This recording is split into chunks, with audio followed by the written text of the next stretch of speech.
Welcome back, guys. Today I'm going to replace the return lines on my 1988 F350 7.3 IDI. Now, this is a non-turbo truck, so it's a lot easier than doing it on the turbo version.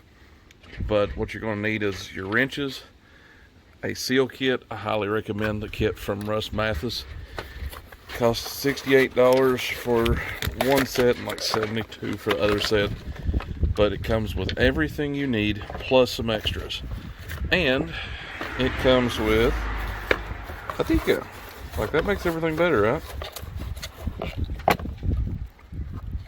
Yeah, it comes with his little decal and stuff, so we'll definitely put that on the truck later on. Now, what you do get in this is you get your copper washers in case you have to change your injectors, or if you want to pull them and make sure you don't have a leaky injector at the moment. It's a great time to do it. You got fresh washers. It comes with the hose that you need. It comes with the little caps, and it comes with all the olives, O-rings, everything you need. Plus, he tosses some extra in case that you nick them or whatever. So again, I highly recommend his products. As far as where he gets them from, I don't know, but that's what makes me happy right there. He uses made in USA parts. He actually does use the Viton, whatever you call them, O-rings, so they hold up better. That's one of the reasons his kit costs more. But overall, $68, and it gets rid of a lot of headaches. So first things first, we're just going to go ahead and remove the air cleaner on my truck. Get it out of the way. That way we can start pulling other parts, measuring, doing what we got to do to get this done. It shouldn't take but just a little bit of time, but you never know when there's going to be a hiccup.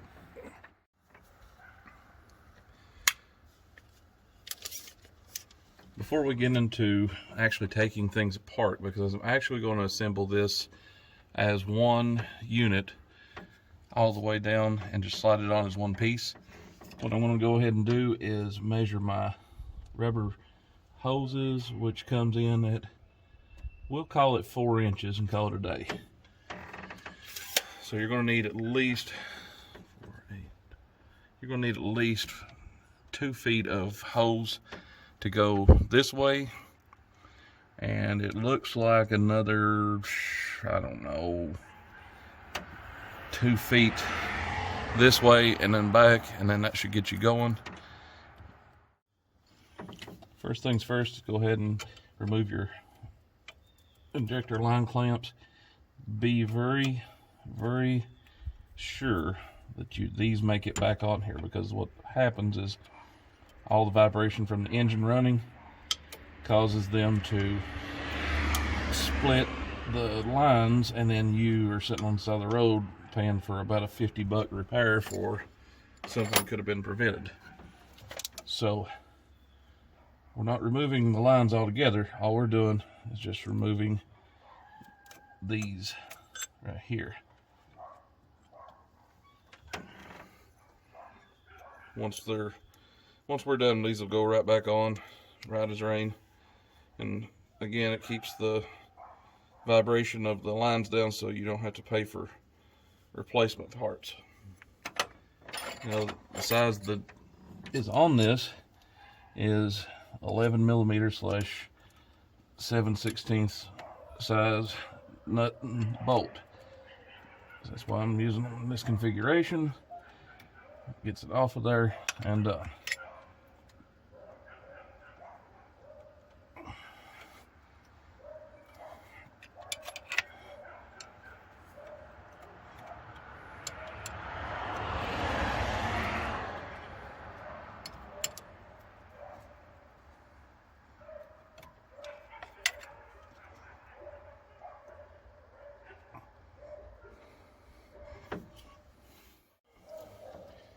At this point, I'm going to go ahead and remove the crossover line back here so that this can all be removed as one unit. Now, you need a pair of pliers, and then you just basically squeeze these together, move them back, and then you can use the pliers to grip it and pull it off.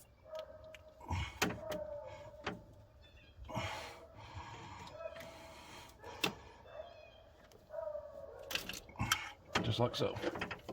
So now at this point,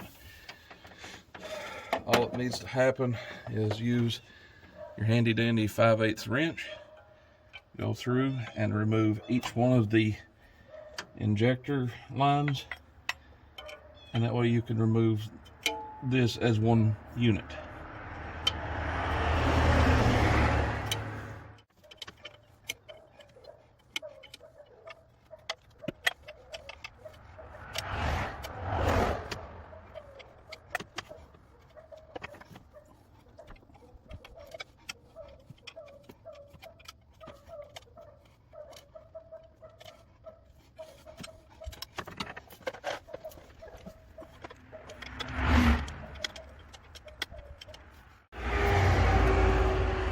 So now that all 4 injector lines are off the injector, now's the time to go ahead and just start wiggling these up.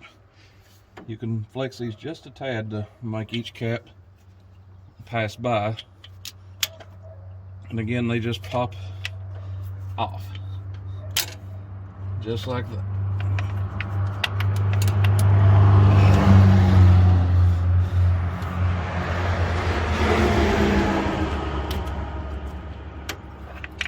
Now, that is all one piece removed.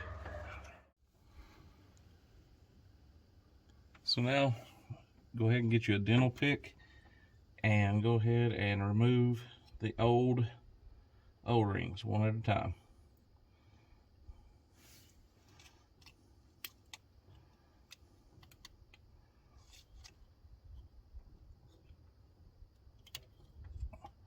Because we're going to have to size this up, because apparently there's a slightly different size. So that's the top.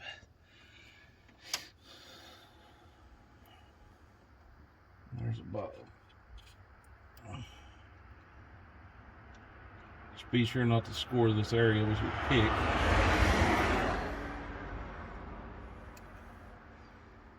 So just go ahead and hook onto it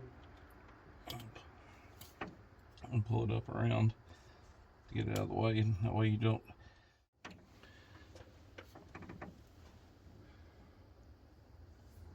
Okay, so now at this point, I'm going to go ahead and use your little tube of super lube, as it's called, that comes with the kit. This little tube here. Just go ahead and don't be shy about it. This is the last place you want to be getting stuff stuck and such like that, so go ahead and just lube them up and roll them back on. For all you guys that took sex ed in the 8th grade, remember the banana trick? That's about what it looks like. The best way to do it though is to go ahead and get this top one on so that the bottom one can just slide right over it into its spot down here at the bottom of the injector.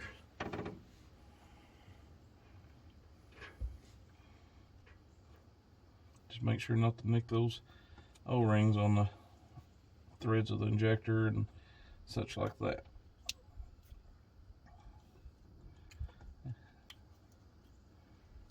And there you go. It's all, that one's rebuilt. I just got 7 more to go and we're done.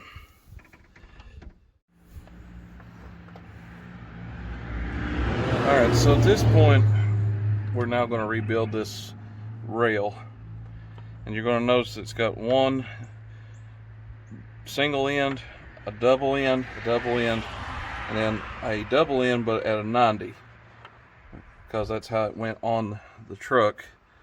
This was the rear, actually went to the crossover. Up here was the front. So what we need to do is go ahead and get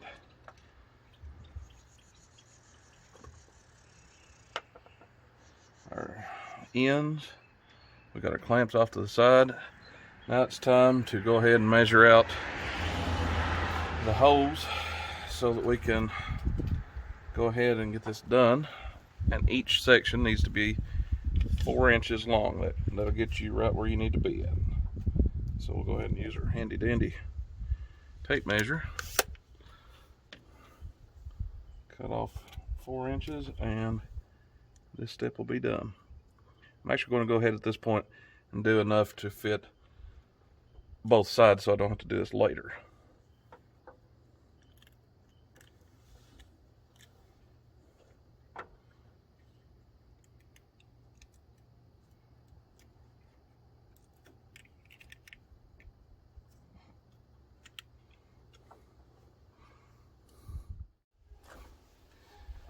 Alright, so again, we're making the first rail for the passenger side. So at this point, I'm just going to go ahead and put a little bit of lubricant on these nipples. That way that, yeah, for all you adults in the room, I use that term loosely. I'm actually going to go ahead and do one step further and do on the inside too. That way it just makes everything slide on a lot easier. Anyways, back to adult world. Again, we're just doing it inside outside, living La Vida Loca here. Get that one done. So now is the fun part. All these little green clamps. My best suggestion, go ahead. In my case, I'm doing this in a batch of 6. So I'm going to go ahead and just put them on all 6. Get them out of the way so that they're done, they're ready to go. It also helps to turn these up in a fashion like that so that it's all uniform. And at the moment, again, that's what we're working on right now. Just getting these squared away so they can be put on.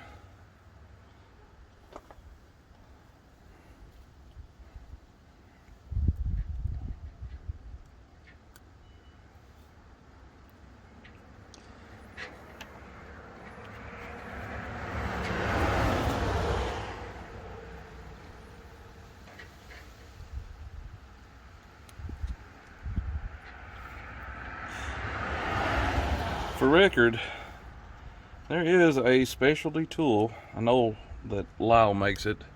You can get that at CarQuest. That's specifically for squeezing these specific clamps here, these compression clamps, but pliers does the same thing for cheaper.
Alright, I think we're ready to go with this. I still got some tweaking to do on it, but that looks pretty spot on. I'm not actually holding it straight, but yeah, it's pretty spot on. So the old is out. I'm going to save these clamps because even though I'm putting new on now, who says one doesn't break or whatever. So I'll keep a supply of those on hand. And that's it. That's all it is for putting them together. I do stress this though, like these two caps, they're pretty well in line with each other in terms of static. When you put them down like this, they're not trying to twist out of each other's axes right here vertically. And what you want to do there is get them as straight as you possibly can. Not because it looks pretty, but that way it eliminates the idea that these might want to try to twist. Like you can see this, to push it straight you actually have to push it over. So that just needs to be rotated up just a tad. Takes out that slack, and it, again, you just want that to be in a relaxed state. No pressure, no tension on it. So at this point, I already made up my whole rail for this side. Now I'm just going to pull this line that comes from my filter head down to the injector cap there and measure it so I can cut a new piece of line, get it all started up, and from there the only thing left is to remove and measure this line that goes across back here. Now again, this is a naturally aspirated version, no turbo, nothing like that, so on it, it's going to go behind the CDR valve and the intake hole there. But on the turbo versions, it actually skips up here to cross over right here. So the caps will be just a tad different, because you will actually have to have two nipple setups instead of T's and stuff. From there, once this is all rerouted and ran, it's just a reverse of what we've been doing. Just don't forget to put your injector clamps back on and their insulators. Those have to be done. I have to stress that, because otherwise it's going to crack your lines and you're going to be sitting beside the road stranded.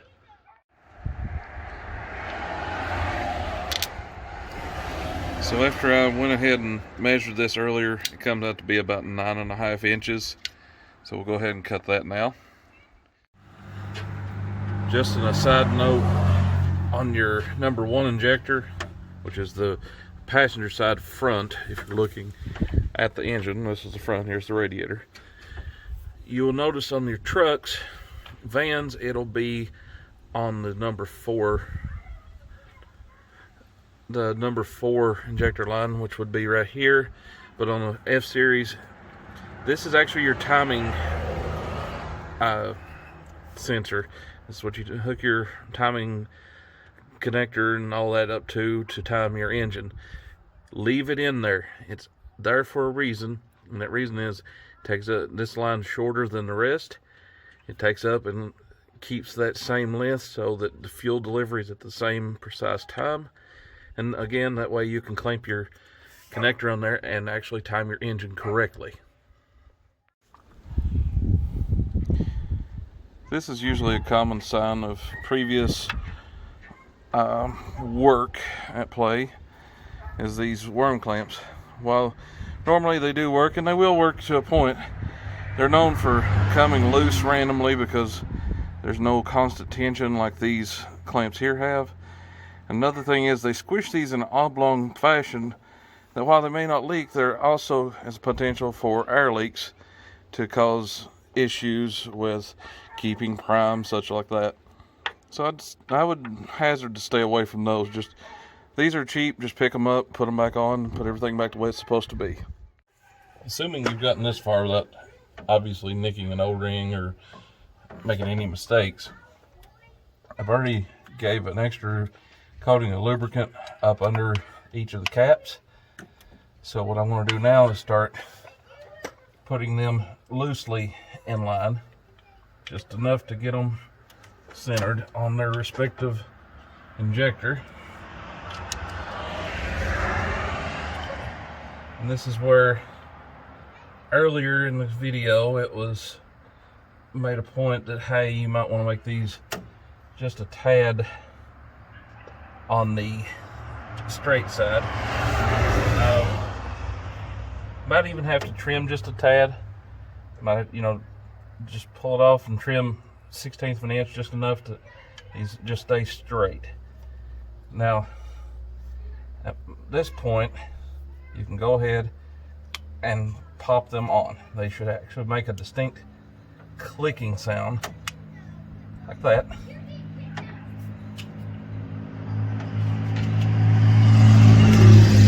All the way back. And then you should follow up with each one by reattaching the injector line onto each injector. And then at that point, you're finished. Now don't over tighten these, just a good, get them to finger tight, and then 1/8 of a corner turn or so, because you're gonna have to, you don't want to cut the line because these will dig in and cut, but what you're doing is just making sure that they don't vibrate loose. So there we go. You shouldn't have to move your injector line that much. Just do as I'm doing, finger tight, and then just a little bit of a firmness there, and done. Now what we're going to do is repeat that all the way from here back. Repeat everything we did here over here, and don't forget in the main back here, you've got your crossover line goes over here and attaches on both sides of your metal return line. And again, I haven't got that last bit cut just because I haven't gotten the last of the line out, but it returns right there at the bottom side, and that's it. Once you get all those little hoses done, I've already got in the O-rings on this side. Over on the passenger side, or the odd sides, because it numbers vary from 1, 2, 3, 4. So odd side is still needing to be done. Even side is completely done, except for attaching that back there and tightening these injectors down.